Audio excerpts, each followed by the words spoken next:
মালকি problem, এর আগে apply করছেন, সেকেন্ড মেসেজ আসছে, তৃতীয় মেসেজ আসতেছে না, তাদের কাজগুলো আমরা ৭ থেকে ১০ দিনের ভেতর করে দেব। যদি আসসালামু আলাইকুম, কি অবস্থা, কেমন আছেন সবাই?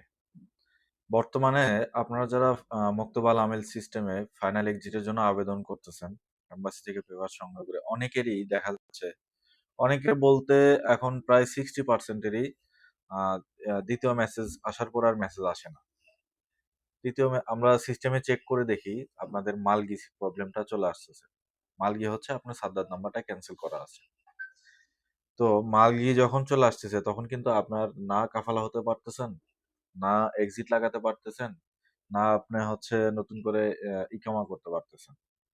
তো যারা মালগি, যাদের প্রবলেম আছে, আপনারা যদি এক্সিট লাগাতে চান, আমি আপনাদেরকে মালগি এক্সিট করে দেব এবং সময়ও খুব কম নেব। যাদের মালগি প্রবলেম, এর আগে অ্যাপ্লাই করছেন, সেকেন্ড মেসেজ আসছে, তৃতীয় মেসেজ আসতেছে না, তাদের কাজগুলো আমরা ৭ থেকে ১০ দিনের ভেতর করে দেব। যদি আপনারা এরকম যাদের মালগি প্রবলেম, আপনারা যদি এক্সিট লাগায় দেশে চলে যেতে চান, অবশ্যই আমাদের সাথে যোগাযোগ করতে পারেন। আমাদের দেওয়া হোয়াটসঅ্যাপ নম্বরে হোয়াটসঅ্যাপ করতে পারেন বা সরাসরি কল করে আমাদের কাছ থেকে কাজটা করে নিতে পারেন। ধন্যবাদ।